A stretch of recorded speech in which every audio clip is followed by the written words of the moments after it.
நமஸ்காரம். ஒரு பொருளினுடைய பயன், ஃபங்க்ஷனாலிட்டி, ஃபங்க்ஷனல் பயன், அது முக்கியமா அல்லது அதுக்கு இருக்கிற அலங்காரம் முக்கியமா? அலங்காரம் முக்கியம்தான். ஆனால் அதை விட ஃபங்க்ஷனல் வேல்யூ முக்கியம், அலங்காரம் குறைவாக இருந்தாலும்.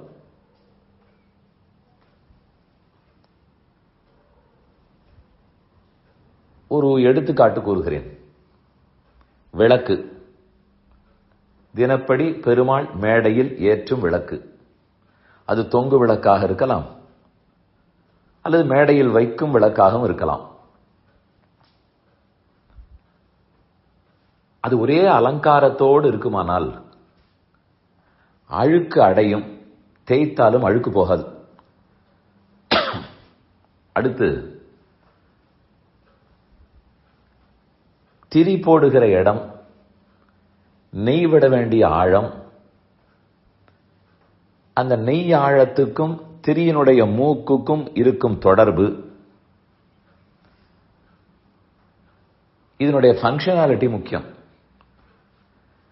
விளக்கு அழகாக இருக்க வேண்டும் என்பதற்காக திரிய வைத்தாலே அந்த மூக்கிலிருந்து உள்ளே விழுந்து கொண்டே இருந்தால், அப்படி பல விளக்குகளை இப்போது பார்க்கிறேன். பார்த்தால் அழகாக இருக்கின்றன, அல்ல இந்த திரி நிற்கவே மாட்டேன் என்கிறது, உள்ளே உள்ளே விழுகிறது, நெய்யிலேயே விழுந்து விடுகிறது. இல்லை என்றால் ரொம்ப நீளமாக நீட்டி வைக்க வேண்டியிருக்கிறது. அது எண்ணெயின் நெய்யும் வெளியே சொட்டும், திகு திகு என்று எரியும், எல்லா இடமும் கருத்து போகும். இப்படி பண்ணக்கூடாதே. அந்த மூக்கு அழகாக இருக்க வேண்டும், சின்னதாக எரிய வேண்டும், அந்த திரி உள்ளே விடக்கூடாது, வெளியே தொங்கக்கூடாது. இதுதான் ஃபங்க்ஷனாலிட்டி. அழகு அலங்காரத்தை காட்டிலும் இது பிரதானம். ஏன், திரியையே எடுத்துக்கொள்ளுங்கள். அந்த நாளில் காலில் வைத்துக் கொண்டு திரி திரிப்பார்கள், பார்த்திருக்கிறீர்களா? நின்று நிதானமாக எரியும். முதல்ல அதை நெருப்பில் காட்டினால், பத்த வைத்தால் பற்றி கொள்ளும். இன்று படபடான சத்தம் வருகிறது, திரி திரித்தாற் போலே இல்லை, புசு புசுன்னு நிற்கிறது. சரியான திரி அழுத்தமாக பற்றி கொள்ள வேண்டும், நிதானமாக எரிய வேண்டும். இதுதான் திரிக்கு இருக்கிற ஃபங்க்ஷனாலிட்டி. இதே போலதான் பாத்திரங்கள், நாம் சமையலுக்கு தளிகைக்கு பயன்படுத்தும் பாத்திரங்கள். பாத்திரங்களுக்கும் அதன் செயல்பாட்டு திறன் தான் முக்கியம்.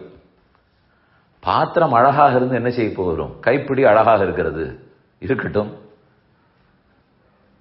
கைப்பிடிக்க வர வேண்டுமே, தூக்கி வைக்க வேண்டும், சரியான இடத்தில் நெருப்பு பட வேண்டும்,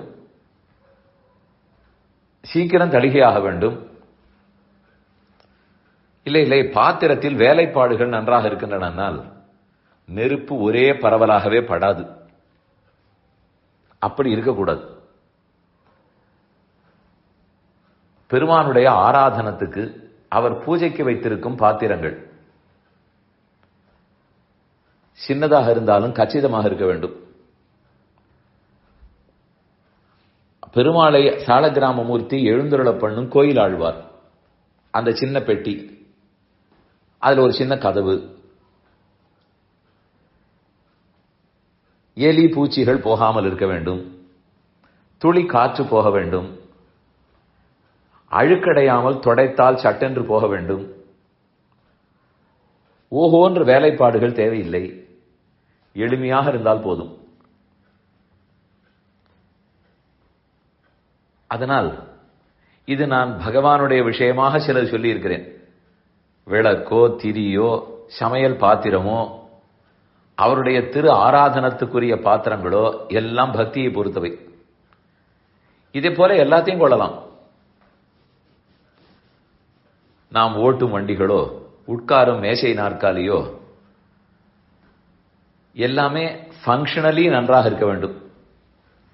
அழுக்கடையக்கூடாது, துருப்பிடிக்க கூடாது, ஜாகிரதையாக இருக்க வேண்டும். புதிதாக வாங்க வேண்டும் என்பதில்லை, துடைத்து துடைத்து வைத்துக் கொள்ளலாம்.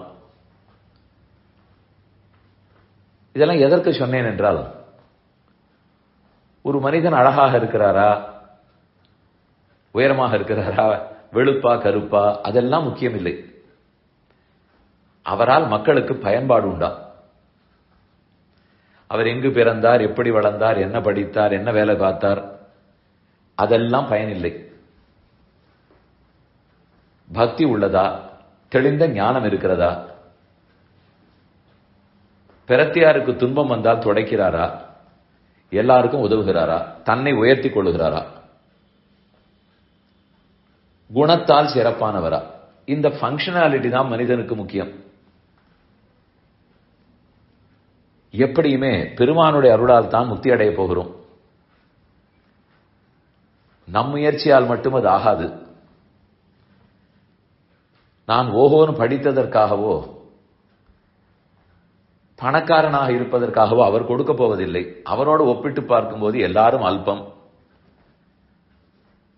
அதனால் இங்கு இருக்கும்போது குணத்தோடு இருந்தேனா, உதவினோமா, எல்லாராலும் அணுகத் தகுந்தவனாக இருந்தோமா? மனிதனுக்கு இந்த ஃபங்க்ஷனாலிட்டிஸ் தான் முக்கியம். அதுதான் வேல்யூ கூட்டும். மனிதனுக்கும் வேல்யூ அடிஷன் உண்டே, பொருள்களுக்கு மட்டும்தான் வேல்யூ அடிஷன் என்பதில்லை. மனிதனும் தன்னை உயர்த்தி கொண்டாக வேண்டும். வைகுண்ட ஏகாதசி பெருவிழா நடக்கிற இந்த காலத்தில் பெருமான் ஆயிரக்கால் மண்டபத்துக்கு எழுந்துள்ளுகிறார். ஸ்ரீரங்கத்தில் ரங்கநாத பெருமாள், நம்பெருமாள் விடியற் காலை புறப்பட்டு ஆயிரங்கால் மண்டபத்துக்கு வந்து மைய மண்டபத்தில், திருமாமணி மண்டபத்தில் இருப்பார். ஒரு ஜீவன் எப்படி தன்னை உயர்த்தி கொள்ள வேண்டும் என்று அவரே நடத்தி காட்டக்கூட உற்சவம். அதனால் நாம் ஒவ்வொருத்தருக்கும் தரம் உயர வேண்டும், வேல்யூ அடிஷன் இருக்க வேண்டும். இந்த நல்ல நாளில் பெருமானதை நமக்கு அருள வேண்டும்னு பிரார்த்தித்துக் கொள்வோம்.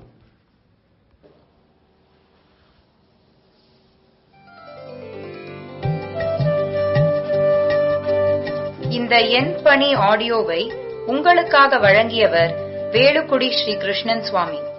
இந்த ஆடியோவை தினமும் உங்கள் மொபைலில் பெற கிஞ்சித் என் பணி KINCHITENPANI